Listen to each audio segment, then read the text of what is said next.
घरोघरी मातीच्या चुली या मालिकेचा आजचा भाग पण जबरदस्त दाखवलाय प्रेक्षकांनो. सौमित्राला सगळं कळलंय ऐश्वर्याने काय केलं जानकी तर ऋषिकेश सुरुवातीला बघतोय की माझी बायको कुठेही येणार नाही तुमच्यासोबत आणि या घरात पुन्हा पाऊल ठेवायची हिंमत करू नकोस.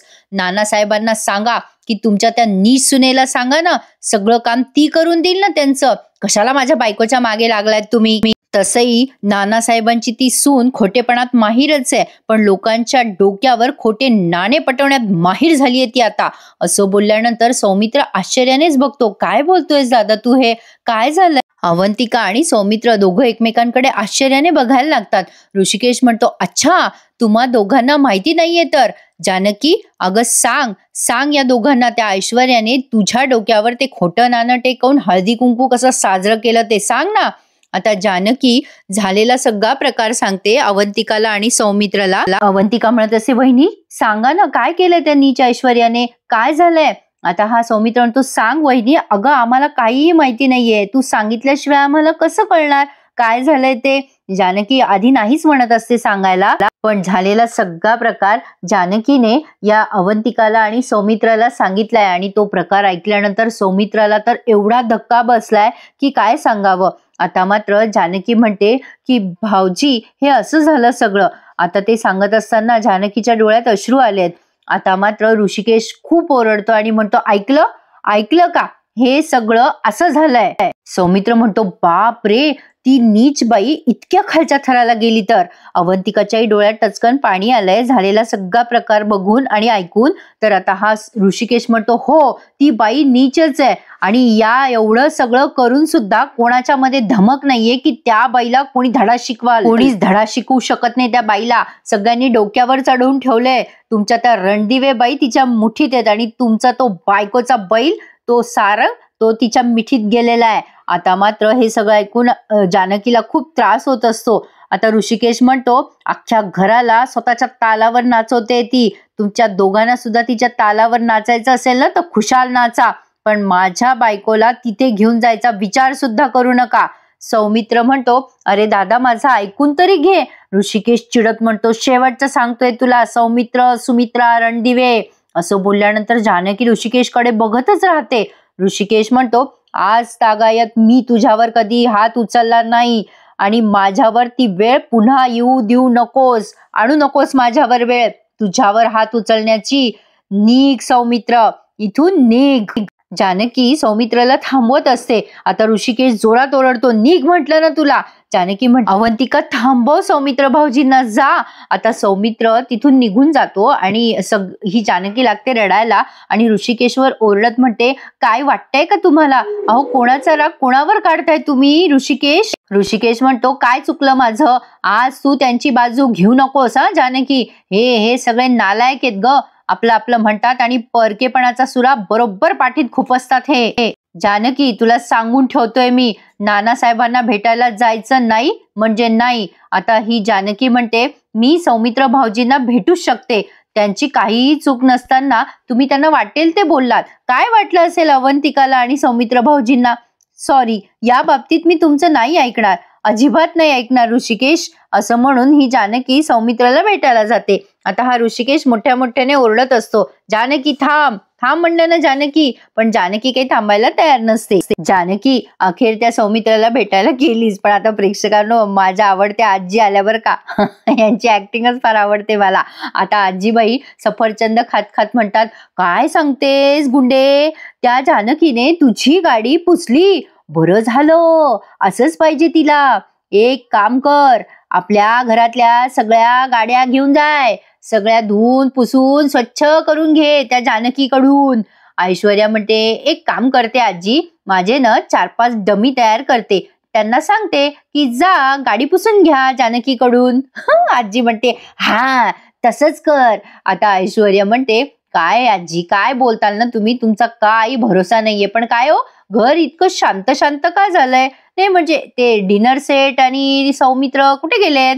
आजी म्हणतात, अगं बाई हो, मगाशी तुला सांगायचंच राहिलं, ते सांगायला मी इथे आले होते बघ. अगं मगाशी मी सीताफळ खात खात नानासाहेबांच्या खोलीजवळ गेले. तेव्हा मी माझ्या डोळ्याने बघते तर काय, अगो समोर बघते तर काय, आजी खूप ऍक्टिंग करून दाखवत असतात. तेव्हा ऐश्वर्या म्हणते, आजी बोला ना हो पटापटा, किती ऍक्टिंग करताय. आजी म्हणतात, अगो पुढे सांगते ना, ऐक ना. बघते तर काय, सौमित्र आणि अवंतिका दोघे जण नानासाहेबांशी बोलत होते. आता ही ऐश्वर्या म्हणते, काय नानासाहेब बोलत होते. आता आजी म्हणतात, नाही ग बोलत नव्हते, ते असे खुणेनं सांगत होते, असे असे करत होते ते. आणि त्या दोघांनी ओळखलं की बरोबर. अगं काय सांगत होते माहितीये का नानासाहेब, जानकीला घेऊन या असं सांगत होते नानासाहेब. आणि असं सांगितल्या ते दोघही जण जानकीला आणायला गेलेत. आता ऐश्वर्या संतापते आणि म्हणते, अहो आजी तुम्हाला काही वाटतं का, आत्ता सांगताय का तुम्ही हे सगळं, केव्हाच्या इथे माझ्या बाजूला बसून गप्पा मारत बसताय आणि जानकीची मजा घेताय, गोष्टी ऐकतायत, मगाशी सांगायला काय झालं होतं तुम्हाला. आजी म्हणते, असं काय करते गुंडे, मगाशीच सांगायला आले होते ना मी इथे, तूच तुझ्या पराक्रमाच्या गोष्टी सांगण्यात रमली होतीस आणि मी सुद्धा तुझ्या गोष्टीत रमले आणि ते सांगायचं राहून गेलं. ऐश्वर्या म्हणते, यापुढे मी तुम्हाला एकही गोष्ट सांगणार नाही आजी, चला आता. आता ह्या आजीबाई म्हणतात, कशाला, कुठं. आता ही ऐश्वर्या म्हणते, चला जानकीचा बंदोबस्त करायला. प्रेक्षकांनो, आजीबाईंना सीताफळ फार आवडतात वाटतं. आम्ही पण कालच आणले बरं का, मला फार आवडतं सीताफळ. तुम्हाला आवडतं का, कमेंट करून कळवा. तर आता बघा इकडे ही अवंतिका आता या सौमित्रला सांगत असते समजावून की सौमित्र तू नको ना टेन्शन घेऊस, अरे दादा तुला एकदाच तर बोलले. सौमित्र म्हणतो, अरे मला त्याचं काही वाटलं नाही ग अवंतिका, अगं माझ्या दादाने माझ्या तोंडात मारलं असतं ना तर पुरलं असतं ग. अगं मला मारून कमीत कमी त्याला शांत तरी वाटलं असतं. किती अपमानाचे घोट घेतोय माझा दादा. अवंतिका म्हणते, सौमित्र मीच आता या सगळ्याच्या उलट करते. त्या ऐश्वर्याने अपमान केला ना जानकी वहिनीचा आणि दादाचा, मीच जाते आणि 2 मुस्काटात लगावते तिच्या. आता ही जानकी येते बरं का सल्ले द्यायला आणि म्हणते, नाही अवंतिका, रणदिवेंचे हे संस्कार नाहीये, हाय का, मला वाटलंच होतं ही असं काहीतरी बोलेल. मग आता ही जानकी पुढे म्हणते, अवंतिका मारझोड करणं ही आपल्या रणदिवेंची भाषा नाहीये. अवंतिका म्हणते, अहो वहिनी, पण ते खोटं नाण्याचं इतकं मोठं प्रकरण केलं तिने, इतका अपमान केला तुमचा, तुमच्या पायाच्या धुळीला हात लावायची तिची लायकी नाहीये. ती ऐश्वर्या प्रत्येक वेळेला तुम्हाला अपमानित करते. मी म्हटले होते तुम्हाला की मी संयमाने लढेल. वहिनी पण आता बस झालं, आता माझा संयम सुटतोय, मी आत्ताच्या आत्ता बघतेच तिला जाऊन. अवंतिका आता निघतच असते. जानकी तिचा हात धरते आणि म्हणते, अवंतिका अगं किती वेळेला सांगायचं तुला, थोडा संयम ठेव. अगं मला माझ्या घरामध्ये शांतता आणि प्रेम हवंय, क्लेश भांडणं नकोयत मला. वकील आहेस ना तू, कोर्टामध्ये सुद्धा भांडणाने नाही मुद्द्याने केस जिंकली जाते. अवंतिका म्हणत असते, अहो वहिनी पण. जानकी म्हणते, नाही अवंतिका, तुला शहाणपणा ठेवणं गरजेचं आहे, झालेला प्रकार तू कोणालाही सांगायचा नाहीयेस. अवंतिका म्हणते, वहिनी पण. जानकी म्हणते, अजिबात नाही अवंतिका, चल वचन दे मला, माझ्यासोबत जे काही झालंय त्याची वाच्यता तू कुठेही करणार नाहीयेस. बरं आता हा अपमान लपवून जानकीला काय मिळणार आहे बरं प्रेक्षकांनो. एवढं त्याग करणं कलियुगामध्ये मूर्खपणाचं वाटतं असं मला तरी वाटतंय प्रेक्षकांनो. कारण जशाला तसं उत्तर द्यायलाच हवं, थोडं संयमाने द्यायला हवं, पण जशाला तसंच वागायला हवं, हे मात्र तितकंच खरं आहे. आता ही जानकी सौमित्रकडे बघते आणि म्हणते, सौमित्र भाऊजी माफ करा हो मला. आता ही अवंतिका तिला वचन देते बरं का की वहिनी मी संयमाने वागेल आणि कोणाला काही सांगणार नाही म्हणून. आता जानकी सौमित्राला म्हणते, भाऊजी मी मनापासून तुमची माफी मागते. ऋषिकेश तुम्हाला जे काही बोललेत ना ते मला अजिबात आवडलेलं नाहीये. मी तुम्हाला खरं सांगतेय, ते जे काही बोलले ना भाऊजी तुम्हाला, ते तुम्हाला रागाच्या भरात बोलले. त्यांचं बोलणं नका हो मनाला लावून घेऊ. आधीच आमच्या बरोबर कोणीच नाहीये, तुम्ही दोघेही आमच्यापासून दूर जाऊ नका प्लीज. त्यांच्या बोलण्याचं वाईट वाटून घेऊ नका. सौमित्र म्हणतो, काय बोलतेस वहिनी, अगं हातबीत काय जोडतेस, मी दादाचं बोलणं कधी मनावर घेईल का. माझ्या दादाचा राग साहजिक आहे, तुम्हाला आम्ही पुन्हा मानानं घरात घेऊन जाऊ वहिनी, मी तुम्हाला वचन देतो. आता ही अवंतिका म्हणते, अरे सौमी, पण नानांना वहिनींना भेटायचंय ना, आपण सांगितलंच नाही. सौमित्र म्हणतो, हो ना, कधी कधी सिच्युएशन अशी होते ना की आपल्याला काय करावं कळतच नाही. अगं वहिनी, नानांना ना तुला भेटायचंय, तू ये ना घरी, नानांना तुला काहीतरी महत्वाचं सांगायचंय ग, ते तुझी खूप आठवण काढतायत, प्लीज ये घरी वहिनी. अवंतिका पण आग्रह करते, वहिनी प्लीज या ना नानांना भेटायला.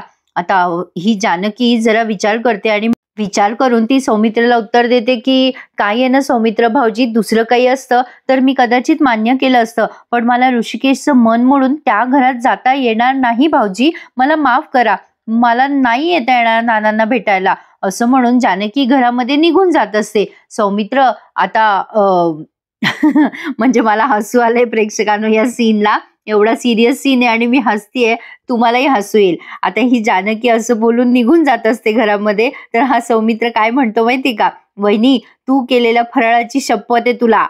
आता असं बोलल्यावर ही जानकी थांबते. आता फराळाचा काय संबंध प्रेक्षकांनो, झालं ना आता 48 तासाच्या वर उलटले. बरं नवऱ्याची शपथ दे, ओवीची दे, फराळाची काय शपथ द्यायची. असो, आता फराळाची शपथ दिल्यानंतर ही जानकी बोलते. म्हणजे जानकीला कळलंय की सौमित्राला कळलंय फराळ आपण केलाय म्हणून, एवढंच काय ते यांना दाखवायचं होतं. जानकी वळून बघते सौमित्रकडे. मग सौमित्र म्हणतो वहिनी एकदा येऊन जा नानांसाठी प्लीज. आता जानकी बिचारी एकदम हेल्पलेस झालीये, काय करावं ते तिला कळेना. मग आता ती सौमित्रला होकार कळवते, ठीक आहे येईल मी नानांना भेटायला.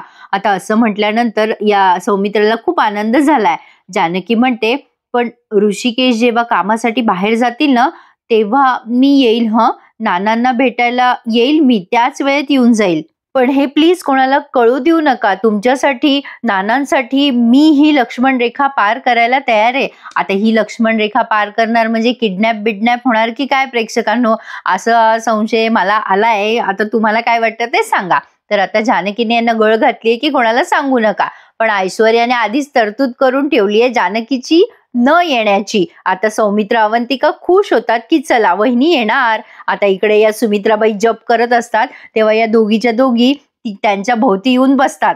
या दोघींना बघून त्या जपाची माळ बाजूला ठेवतात सुमित्राबाई. आता आजीबाई म्हणतात सुमे अगं तू घराच्या शांततेकरता जप करायला बसलीये, पण सौमित्र घरामध्ये अशांतता पसरवतोय होय. सुमित्राबाई म्हणतात अशांतता पसरवतोय सौमित्र, म्हणजे काय बोलायचंय तुम्हाला. आता ऐश्वर्या म्हणते अहो आई, ज्या बाईने आपल्या घराची राख रांगोळी केली ती जानकी बहिणी, अहो तिला सौमित्र आणि अवंतिका घरात परत आणताय. आता लगेच सुमित्राबाई म्हणतात छे छे, माझा सौमित्र आणि अवंतिका असं काहीही करणार नाही. आता आजीबाई म्हणतात बरोबर आहे, तुझा प्रत्येक होला हो करणारा तो श्रावण बाळ नाहीये, अगदी पहिल्यापासून नाही बरं. आणि आता काय दादा आणि वहिनीच्या प्रेमाची पट्टी आहे त्याच्या डोळ्यावर, ती पट्टी अजून कुठे निघालीये. आता या सुमित्राबाई म्हणतात अगं पण सौमित्र जानकीला कशाला घरात आणेल. मग ऐश्वर्या म्हणते अहो ते दोघेही जण स्वतःची मनमानी करताय आणि नाव मात्र आपल्या नानांचं पुढे करताय. आता या सुमित्राबाई म्हणतात म्हणजे. आता ऐश्वर्या म्हणते अहो आजी म्हणाल्या की सौमित्र अवंतिका नानांच्या खोलीत गेले होते त्यांच्याशी बोलायला भेटायला, आणि ते जेव्हा बाहेर आले ना तेव्हा नाना असं म्हणाले की जानकी वहिनींना बोलून घे, म्हणजे नाना सतत जानकी वहिनींचा जप करताय म्हणे, त्यांना घरी घेऊन या म्हणून. मला सांगा आई हे कसं शक्य आहे. नाही म्हणजे नाना तुम्हाला सांगणार ना, म्हणजे यांना कसं कळेल ना. म्हणजे सॉरी आई, म्हणजे आपल्या नानांना कुठे नीट बोलता येतं, म्हणजे हे असं काही मनाने खोटं बोलताय असं वाटतंय मला. नानांना काहीतरी वेगळं सांगायचंय आणि या अवंतिकाने आणि सौमित्रने त्यांच्या परीने वेगळाच अर्थ काढलाय, असं होऊ शकतं ना आई. हे बघा आई तुम्ही विचार करा हो, म्हणजे माझं तसं काही म्हणणं नाहीये, पण बघा ना नाना अजूनही रिकवर झालेले नाहीयेत आणि अशा सिच्युएशन मध्ये जर जानकी वहिनी त्यांच्या समोर आल्या आणि नानांना जर काही जुनं आठवलं आणि पुन्हा त्यांना काही त्रास झाला तर. नाही नाही म्हणजे बघा बाबा आई माझं काही म्हणणं नाहीये, पण काय ना आई मला सांगा तुम्ही की नानांनी तुमच्यापासून कधी काही लपवलं का, तुमच्यापासनं कधी काही असं नाही सांगितलं असं झालं का. सुमित्राबाई म्हणतात छे ग असं कधीच झालं नाही. मग ऐश्वर्या म्हणते नानांच्या मनात जर काही असतं तर त्यांनी इशाऱ्याने तुम्हाला सांगितलं असतं ना आधी, हो की नाही आई. अहो आई मी हात जोडते हो तुमच्या समोर, प्लीज असं होऊ देऊ नका हो आई. अहो आई ज्या बाईमुळे भावाभावात भांडणं झाली, तुमची नात ओवी ज्या बाईमुळे दुरावली, म्हणजे आपल्या नानांचा सगळा रुबाब होत्याचा नव्हता झाला, त्या बाईची सावली आपल्या घरात नकोय आई, अजिबात नकोय. म्हणजे ऐश्वर्या बघा कशी मॅन्युप्युलेट करते या सुमित्राबाईंना. बरं सुमित्राबाई पण तिच्या झाशात बरोबर येतात. आता ही पुन्हा ऐश्वर्या म्हणते अहो ऋषिकेश दादा काय बोलले तुम्हाला आई, तुम्हाला कधीही आई म्हणणार नाही, कोणामुळे बोलले ते असं. त्या जानकी वहिनीमुळेच बोलले ना. तुम्हाला सांगते मी आई, त्या जानकी वहिनीचं आपल्या घरात पाऊल पडू देऊ नका. आई, असं जर झालं ना तर आपल्या घरामध्ये पुन्हा एक मोठं वादळ येईल. बघा बाबा आई, मला तरी असं वाटतंय, म्हणजे ते वादळ आहे ना, ते वादळ आपल्या जपमाळेने सुद्धा शांत नाही होणार हो आई. बघा प्रेक्षकांनो, ही किती त्या बाईला म्हणजे मॅन्युप्युलेट करते, म्हणजे या सुमित्राबाईच्या डोक्याशी खेळते ही बाई लिटरली. म्हणजे दारावरची बेल वाजतात कशा ऐश्वर्या म्हणजे अहो आई, सौमित्र, भाऊजी आणि अवंतिका आलेत बहुतेक. बरं का दाबाई, आता तुम्ही काय बोलायचंय ते बघून घ्या. आता या सुमित्राबाई दार उघडतात तेव्हा खरंच सौमित्र आणि अवंतिका दाराच्या बाहेर उभे असतात. दार उघडल्या उघडल्या सुमित्राबाई म्हणतात, कुठे गेला होतात तुम्ही दोघं जण? आता सौमित्र म्हणतो, या दोघींनी सांगितलं असेल की तुला. मस्त टोमणा मारला या सौमित्रने. आता या सुमित्राबाई म्हणतात, सौमित्र थांब, तू त्या जानकीला घ्यायला गेला होतास ना, पण तुला निक्षून सांगते मी त्या जानकीला या घरात येऊ देणार नाही. अवंतिका मध्ये बोलते आणि म्हणते, अहो आई, नानांचीच तशी इच्छा आहे जानकी वहिनींना भेटण्याची. ऐश्वर्या अवंतिकाला खोडत म्हणते, काय ग, तुम्हाला काय गरज आहे नानांची इच्छा सांगायची? नानांची इच्छा असेल तर ते आईला सांगतील ना. तुम्ही कशाला उगाच पुढे पुढे पुढे करून त्या जानकीला या घरात आणू बघतायत? म्हणजे ऐश्वर्याने बघा प्रेक्षकांनो सगळे दरवाजे बंद करून टाकलेत. किती कपटी बाई दाखवली आहे यांनी. आणि ही सुमित्राबाई चक्क तिच्या झाशात येते. म्हणजे त्या जानकीने आतापर्यंत जीवाचं रान केलं घरासाठी, त्याची किंमत शून्य. पण ही आज आलेली ऐश्वर्या काहीच्या काही खोटं बोलतीये, तर या बाईचा विश्वास सुद्धा नाहीये तिच्या मोठ्या सुनेवर. काय दाखवतात प्रेक्षकांनो, खरंच असं होतं का हो घराघरामध्ये? मला तर बाई नवलच वाटते ही मालिका बघताना. ऐश्वर्या म्हणते, तुम्ही कशाला पुढे पुढे करताय आणि त्या जानकी वहिनीला या घरात आणताय? नाती तोडून ती लोक गेली आहेत या घराच्या बाहेर, त्यांनी नातं सोडलंय. इथे जेव्हा सगळं घडलं ना ते बघायला तुम्ही नव्हतात दोघं जण. आईंना किती नको नको ते बोलले ते दोघे जण, तुम्हाला माहिती तरी आहे का? आता लगेच आजीबाई म्हणतात, हो बरोबर आहे गुंडीचं. तो ऋषिकेश तर सारंगच्या अंगावर धावून गेला. जिला तो वहिनी वहिनी म्हणून नाचत होतास ना मागे पुढे त्या वहिनीच्या, त्या जानकीने तुझ्या वडिलांना जिन्यावरून ढकलून दिलं सौमित्र. माहितीये का तुला? नाही म्हणजे त्यांच्या खोलीमध्ये सुद्धा साप सोडला तिने. त्या जानकीला तू घरात आणणार आहेस तिला? खरं तर तू त्या दोघांच्या मुस्कटात मारायला पाहिजे. आता सौमित्र ऐकतोय पण त्याला खूप बोर झालेलं असतं आजीबाईंचं बोलणं. आजीबाई म्हणतात, तू खरं तर सौमित्र तू मुस्काटात मारायला पाहिजे त्या दोघांच्या, पण तू उलट करतोयस रे. त्या सावत्र भावाला डोक्यावर घेऊन नाचतोय सौमित्र. उलटी गंगा नको वाहूस रे बाबा. आता सौमित्र चिडतो आणि म्हणतो, बस कर आजी, काय बोलतेस? सख्खा सावत्र मानत नाही ग मी. अगं माझ्या मनात सुद्धा नाहीये ते. जसा सारंग माझा भाऊ आहे ना, तसाच माझा ऋषिकेश दादा सुद्धा माझा भाऊ आहे. जशी शरुताई माझी बहीण आहे ना, तशी जानकी वहिनी सुद्धा मला मोठ्या बहिणीसारखी आहे. काय बोलतेस आजी? अगं ही सगळी माझी माणसं आहेत आणि माझ्या माणसांवर तू नानांना ढकलून देण्याचा आळ घेतेस. मी नाही मानत. चल जा. मी नाही मानत. मी सगळं सत्य लवकरच सगळ्यांसमोर आणणार आहे. तुम्ही बघालच. जानकी वहिनी निर्दोष आहेत. आणि या वेळेला नाना स्वतः तोंडाने बोलतील की नानांना कुणी ढकललं ते. आणि त्या दिवशी आपण दोघं जण बोलू आजी. आणि त्या दिवशी ना तू सांगशील तिच्या मुस्काटात लगावेल मी. आता हे वाक्य तो ऐश्वर्याकडे बघून बोलतो. आता आजींना लगेच कसं तरी होतं बरं का प्रेक्षकांनो. आजी लगे ऐश्वर्याकडे बघायला लागतात. सौमित्र म्हणतो, हे बघ आई, नानांना खरंच जानकी वहिनींना भेटायचंय ग. हे बघ फक्त 10 मिनिटं भेटू दे. हवं तर तू समोर थांब. आता या लगेच सुमित्राबाई म्हणतात, अजिबात नाही. जानकी या घरात येणार नाही म्हणजे नाही. सांगितलं ना तुला. अगदी नानांची कितीही इच्छा असली ना तरी माझा नकार आहे, कारण मला नानांची काळजी आहे. कळलं का तुला? जी बाई त्यांच्या जीवावर उठली आहे तिचा वारा सुद्धा मी लागू देणार नाही. आता सौमित्र म्हणतो, अगं आई असं काय बोलतेस तू? सौमित्र इतकं रिक्वेस्ट करतो पण सुमित्राबाई म्हणतात, तुला सांगून ठेवते सौमित्र, ती जानकी या घरात आलेली मला चालणार नाही.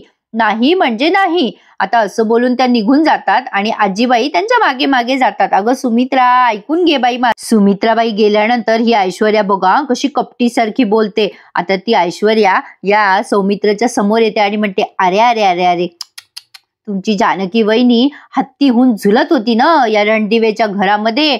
आता काय चिचुंदरी होऊन मिळेल त्या फटीतून आत शिरायचा प्रयत्न करणार आहे का ती? ही ऐश्वर्या जेव्हा असं बोलते ना तेव्हा सौमित्राला वाटत असतं कानाखाली लगवावी हिच्या. आता ऐश्वर्या म्हणते शक्य नाहीये, त्या जानकीला सांगून द्या, दारं खिडक्या भोकं भगदाडं या घराचे प्रत्येक भगदाडं मी बुजवणार. तुम्ही कितीही प्रयत्न करा, साधी मुंगी सुद्धा या घरामध्ये शिरू शकत नाही. मग ही जानकी म्हणजे कोण आहे? किस झाड की पत्ती है चला स्वप्न बघत राहा, मी काही त्या जानकीला या घरात येऊ देत नाही. प्रेक्षकांनो, एखादा मच्छर नाही तर माशी आली ना तर तिला दाखवावी, हे बघ ऐश्वर्या आली तुझ्या परवानगी शिवाय. असो तर आता ही अवंतिका काय करते बघा, ऐश्वर्या जायला लागते ना तेव्हा अवंतिका तिचा असा भस्कर हात धरते आणि म्हणते, ए ऐश्वर्या, याच हाताने तू गाडीवरती कॉफी सांडून जानकी वहिनींना पुसायला लावलीस ना. तुला सांगते मी ऐश्वर्या, हाच हात धरून आई तुला या घराच्या बाहेर लवकरच काढणार आहे. ऐश्वर्या, लक्षात ठेवशील तू माझे शब्द. तू काहीही कर ग, दारं काय खिडक्या काय भोकं भगदाडं काय सगळे बंद करून टाक तू, पण जानकी वहिनी या घरात येणार म्हणजे येणार. आणि जानकी वहिनींच्या पुढे आईच्या सगळ्या भिंती आणि तुझ्या भिंती सगळ्या गळून पडणार आहे, खात्री आहे. आणि नानांचं म्हणशील ना तर नानांच्या मनामध्ये जानकी नावाची तुळस कायमची रुजून बसलेली आहे. त्यांच्या मनातली ही दारं सत्ताड उघडी आहेत जानकी वहिनींसाठी. त्यामुळे तू तर काय, या जगात कोणीही ही दारं बंद करू शकत नाही, अगदी आई सुद्धा नाही. राहता राहिली तुझी मिजाज, ती तर मी वात लावून फटाक्यासारखी फोडून टाकणार. तू एकीकडे फुटत बस ऐश्वर्या, मला घेणं देणं नाही. मला जे करायचं ना तेच मी करेल आणि मी जानकी वहिनीला या घरामध्ये आणूनच राहीन. तू बघतच बसशील ग. बघ आता पुढे काय घडतंय ते. आता या दोघी एकमेकींना अशा खुन्नस देताय. प्रेक्षकांनो, मजा आली ना आजचा भाग बघायला? मग लाईक करायला आणि आपलं चॅनल सबस्क्राईब करायला विसरू नका. पण आता पुढे मजा जास्ती येणार आहे तुम्हाला. असेच व्हिडिओज बघण्यासाठी खरंच चॅनलला सबस्क्राईब करायला विसरू नका प्रेक्षकांनो. आता बघा पुढच्या भागात ते दाखवणार आहे. सौमित्र म्हणतो, वहिनी एक प्रॉब्लेम झालाय. ऐश्वर्याला न कळलंय की नानांना तुला भेटायचंय. तिने आजीचे आणि आईचे कान भरलेत, त्यामुळे सगळे दरवाजा पुढे तलवारी घेऊन उभे आहेत. नानांना भेटणं सोपं नाहीये. मग जानकी म्हणते काय करायचं आपण? तर आता सौमित्राने जानकीला आणलंय, पण फिजिओथेरपिस्ट म्हणून आणलंय. वेषांतर करून जानकी ऐश्वर्याच्या नाकावर टिचून आशीर्वाद बंगल्यामध्ये आली. तर आता नाना जानकीला काय सत्य सांगतायत ना याची उत्सुकता त्यांनी वाढवली आहे. बघूयात पुढे काय घडतंय ते. कसा वाटला आजचा भाग मला कमेंट करून नक्की कळवा आणि या भागाला लाईक करायला प्लीज विसरू नका. आणि एक रिक्वेस्ट आहे प्रेक्षकांनो, कुठल्याही फेक रिव्ह्यूवर विश्वास ठेवत जाऊ नका. जे मालिकेत दाखवतात ना तेच सत्य असतं. तर कसा वाटला भाग कळवा. आणि आता भेटूयात सोमवारी पुन्हा एकदा घरोघरी मातीच्या चुली या मालिकेच्या नवीन रिव्ह्यू सहित. तोपर्यंत happy weekend to all of you. धन्यवाद.